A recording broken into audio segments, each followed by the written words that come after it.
बिस्मिल्लाहिर्रहमानिर्रहीम। अस्सलाम वालेकुम नाज़रीन, उम्मीद करता हूँ आप तमाम लोग खैरियत से होंगे। नाज़रीन, आज सुबह मैंने एक व्लॉग किया। उस व्लॉग के अंदर ये था कि जनाब नेक्स्ट टारगेट जो हैं वो डिफरेंट डॉट्स या सारी जो ख़बरें देख कर और इंफॉर्मेशन डिग आउट करके वो नेक्स्ट टारगेट जो हैं बुशरा बीबी बनती हैं और उन्हीं के लिए सारा जाल बुना जा रहा है या बिछाया जा रहा है। उस खबर की कॉन्फर्मेशन बाद में अंसार भाई साहब ने भी मेरी कर दी कि यस, बुशरा बीबी को गिरफ्तार किया जा सकता है इन डेज टू कम।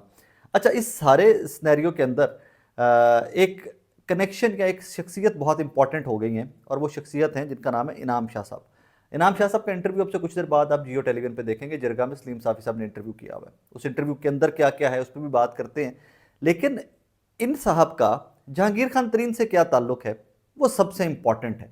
और कैसे ये बनी गाला पहुंचे, ये डिटेल्स बहुत अहम हैं और मैंने थोड़ी सी काम किया है इनके ऊपर। ये बनी गाला का माजी का स्टाफ और उन लोगों से कुछ से रब्ता, पुराने नंबर निकाले हैं मैंने और निकाल के मैंने कांटेक्ट करके कुछ डिटेल्स इकट्ठी की हैं।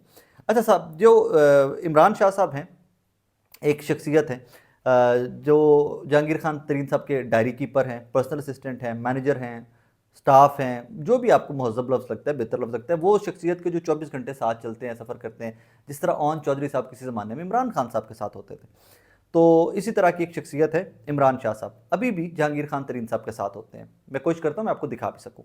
इमरान शाह साहब की शादी के ऊपर भी हेलीकॉप्टर लैंड किया जहांगीर खान तरीन साहब का। तो करीबी लोगों में से मतलब जब भी सफ़र में है या जहाँ भी कर रहे हैं, सो इस काइंड ऑफ डायरी कीपर के वो साथ साथ हैं जहांगीर खान तरीन साहब के।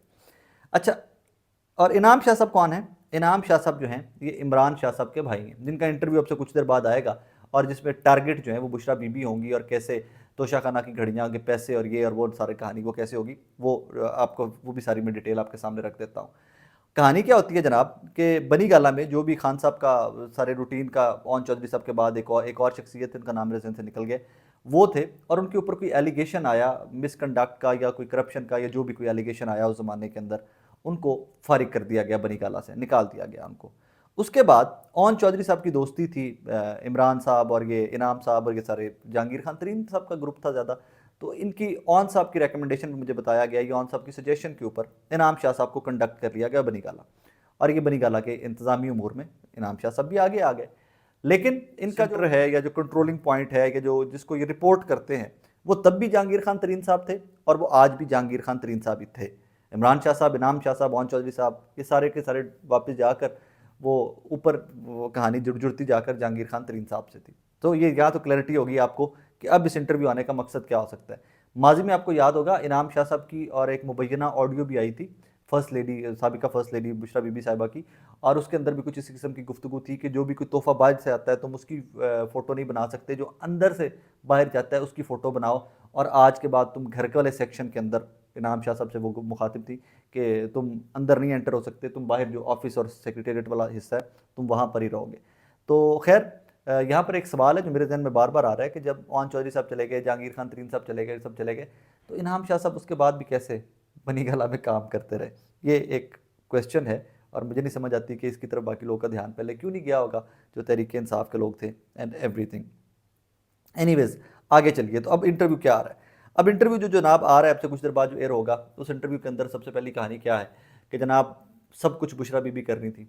सारा पैसा जो था वो इमरान खान साहब के अकाउंट में जा रहा था और मुझे पता होता था कि इमरान खान साहब के अकाउंट में क्या गया क्या नहीं गया। मतलब जब आप स्टाफ का हिस्सा हैं, आप करीबी लोगों में से हैं, तो फिर आपको ये ऑब्वियसली यही होता है कि आपके घर का हर घर के में से जहाँ पे स्टाफ या ये कल्चर होता है मुलाजमीन का, तो हर घर में से यही होता है कि एक आधा स्टाफ मेंबर आपका होता है जो आपकी बैंकिंग भी देख रहा होता है कि आप सुबह उठते यार इतना कैश निकलवा लेना या गाड़ियाँ ठीक करवा लेना या फ्यूलिंग करवा लेना, या मतलब रूटीन के मैटर्स हैं। तो इनाम शाह साहब का क्लेम ये है कि जनाब जब मुझे 3 करोड़ रुपया दिया गया, तकरीबन 30 मिलियन, तो मुझे जाके कहा कि इमरान खान साहब के अकाउंट में जमा कराया हो। मैं जाके जमा कराया तो मुझे बाद में पता चला, ओ हो, ये तो वो जो खाना काबा वाली घड़ी दी थी MBS ने, मोहम्मद बिन सलमान ने, ये तो वो घड़ी के पैसे थे, ब्ला ब्ला ब्ला। तो ये कहानी आज अब से कुछ देर बाद चलेगी और उसमें आपको बहुत सारे मतलब बिलो द बेल्ट, सब सभी कुछ बिलो द बेल्ट है, ये सारी कहानी बिलो द बेल्ट है। लेकिन ये बिलो द बेल्ट कहानियाँ जो है ये सारी आपको अब से कुछ देर बाद जिरगा में मिल जाएंगी सलीम साहब के इंटरव्यू के अंदर। एनीवेज, तो ये तो था कनेक्शन जहांगीर खान तरीन साहब का और इनाम शाह साहब का। सो मैंने वो स्टैब्लिश कर दिया आपको कि ये साहब कौन है और डोरियाँ कहाँ से हिलती हैं, रिपोर्ट कहाँ पे करते हैं। अब सिचुएशन क्लियर हो जानी चाहिए इंटरव्यू से पहले। आगे चलिए तो इंजीनियर मोहम्मद अली मिर्ज़ा साहब, आई एम वेरी सॉरी, मतलब एक्चुअली वेरी सॉरी कि यार मैंने इस बंदे पे बहुत सुना है। उस चीज़ की, उस काम की मैं उनकी आज भी कदर करता हूँ, ऑनवर्ड्स भी करता रहूँगा। कि इस्लामिक स्कॉलर होते, रिलीजियस स्कॉलर होते, उनकी जो रिसर्च थी, जो बोलते थे, जो कहते थे और क्रेडिबली कहते थे, ठीक कहते थे, उसकी कदर मैं आज भी करता हूँ। मैं उनकी उस चीज़ के ऊपर हरफ नहीं उठाऊंगा, मैं उनके बारे में उस चीज़ के ऊपर कोई बात नहीं करूँगा। लेकिन एक चीज़ का शिकवा ज़रूर है मुझे इंजीनियर साहब से, कि इंजीनियर साहब ने आज फिर, अब से कुछ देर पहले मैंने उनका एक क्लिप देखा है जिसमें वो इमरान खान साहब को तनकीद का निशाना बना रहे हैं। बनाइए यार, आप पाकिस्तानी हैं, आप डेमोक्रेसी है इस मुल्क में, लंगड़ी लुल्ली टूटी पंजी कुछ डेमोक्रेसी तो है ना, आज़ादी है ज़ाहिर राय आपको हासिल है, तो आप उसमें कहिए जो भी आप कहना चाहते हैं, लेकिन गलत फैक्ट्स को कोट मत कीजिए। उसकी वजह है एक इंजीनियर साहब कि आपको मुझ जैसे लाखों करोड़ों लोग सुनते आए हैं और अब भी मजीद भी शायद सुनते होंगे, शायद सुन रहे होंगे आगे फर्दर भी, और कुछ नहीं तो पीएमएलएन का वर्कर तो आपको ज़रूर सुनेगा इसके बाद। तो आपने एक इल्ज़ाम लगाया इमरान खान साहब के ऊपर कि इमरान खान साहब फ़िलिस्तीन के बारे में बात नहीं करते। इमरान खान साहब जेल में बैठे भी कहते हैं मुझे देसी मुर्गी खानी है, मुझे बेगम से मिलना है, मुझे बच्चों से बात करनी है। आप इतने बड़े लीडर हैं और ये जो वो जिसके बारे में लौंडे लपड़े का लफ्ज़ इस्तेमाल किया उन्होंने कल, वो कहते फिर रहे हैं कि पाक उम्मत मुस्लिमा में दो ही लीडर हैं फ़लस्तीन पर बात करने वाले, एक इमरान खान साहब और एक रजब तैयब उर्दगान साहब। तो जनाबे वाला, बड़े अफसोस की बात है कि इस सारी कहानी का सबसे बड़ा गवाह फ़लस्तीन वाली स्टोरी के ऊपर वो शख्स है जो इमरान खान साहब का सबसे ज़्यादा नाकिद रहा है।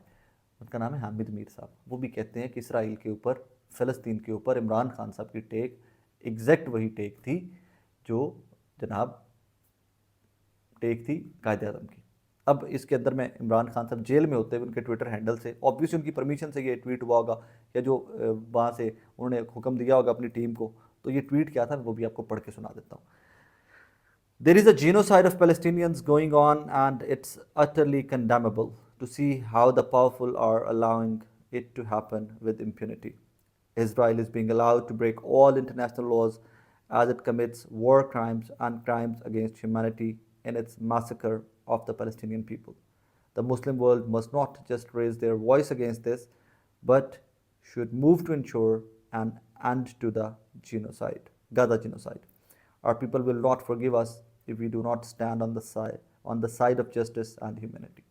सादी बात कि लोगों ने हमें माफ़ नहीं करना कि अगर हम इंसानियत और इंसाफ वाली साइड पे नहीं खड़े हुए। इमरान खान साहब ने इसको 28 अक्टूबर को इसके ऊपर बात की थी, इससे पहले बार बार बात की थी इसके ऊपर। इंजीनियर साहब, आप पे अब बंदा क्या बात करे। I am sorry, I am hurt मुझे अजीब समझ नहीं आ रही कि आज अजीब ही हर बंदा जड़ा आंदा है ना, वो मतलब बुत तोड़ रहा है यार, कि जो एक लोगों की परसेप्शन बनी हुई थी हमारी नज़रों के अंदर कि कोई क्या है, कोई क्या है, गलत है।